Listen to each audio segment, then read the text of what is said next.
ঢাকার কেরানীগঞ্জ কেন্দ্রীয় কারাগার থেকে মুক্তি পেলেন বিএনপির সিনিয়র যুগ্ম মহাসচিব রুহুল কবির রিজভী, বিএনপি নেতা আমানুল্লাহ আমান, শহীদুদ্দিন চৌধুরী অ্যানি, বিজেপি চেয়ারম্যান আন্দালিব রহমান পার্থ ও ডাকসুর সাবেক ভিপি নুরুল হক নূর সহ বিরোধী রাজনৈতিক নেতারা। মুক্ত হয়েছেন বৈষম্য বিরোধী আন্দোলনে গ্রেপ্তার শিক্ষার্থী ও সাধারণ মানুষ। Apple Shahriar report. দেশের জন্য আত্মত্যাগকারী বিএনপি সহ বিরোধী রাজনৈতিক দলের নেতাকর্মীদের মুক্তির নির্দেশের খবরে মুক্তিকামী মানুষের ঢল ঢাকার কেরানীগঞ্জ কেন্দ্রীয় কারাগারের সামনে। একই সঙ্গে সরকার পতনে বৈষম্য বিরোধী আন্দোলনকারী শিক্ষার্থী ও সাধারণ মানুষের মুক্তিতে জড়ো হন হাজারো মানুষ।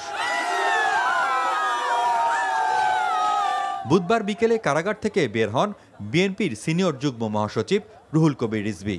ছাত্র জনতার এ ত্যাগ শ্রদ্ধাভরে স্মরণ করেন তিনি। স্কুল কলেজের মাসুম বাচ্চারা নিজেদের জীবন দিয়ে রক্ত ঝরিয়ে আমাদের কাছকে মুক্ত করেছে, গোটা জাতিকে মুক্ত করেছে। আমি আজকে সেই সমস্ত মাসুম বাচ্চা, স্কুল কলেজের সে সমস্ত ছাত্র ছাত্রীদের যাদের শহীদী আত্মত্যাগের মধ্যে দিয়ে আজকে গোটা জাতি মুক্তি লাভ করেছে এক ভয়ঙ্কর ফ্যাসিবাদ থেকে, সেই সব শহীদদের প্রতি আমার গভীর শ্রদ্ধা জানাচ্ছি। একে একে কারাগার থেকে বের হন বিএনপি নেতা আমানুল্লাহ আমান, শহীদুদ্দিন চৌধুরী অ্যানি সহ দলটির বেশ কয়েকজন নেতা। এই বিজয় গণতন্ত্রের বিজয়। আজকের এই বিজয় একদলীয় শাসনের বিরুদ্ধে জনগণের বিজয়। আমরা সবাইকে এই মুহূর্ত থেকে ধৈর্য ধারণ করার জন্য বিনীতভাবে অনুরোধ করছি এবং এই দেশটাকে আমরা নতুনভাবে গড়তে চাই।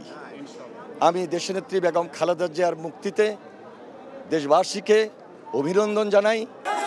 বিরোধী রাজনৈতিক দলের নেতারাও মুক্তি পান।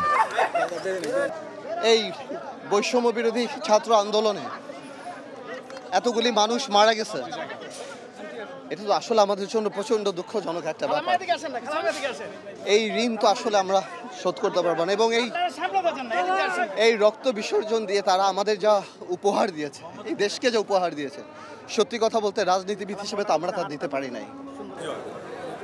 সরকার পতন আন্দোলনে যুক্ত থাকায় অন্যায়ভাবে গ্রেপ্তার রাজনৈতিক দলের নেতাকর্মী ও সাধারণ মানুষের মুক্তিতে এমন ঢল প্রায় দেশের বেশিরভাগ কারাগারের সামনে। রাষ্ট্রপতি মোহাম্মদ শাহাবুদ্দিনের নির্দেশে গত 1 জুলাই থেকে 5 আগস্ট পর্যন্ত বৈষম্য বিরোধী ছাত্র আন্দোলন ও অন্যান্য মামলায় আটককৃতদের মুক্তি দেওয়া শুরু হয়েছে।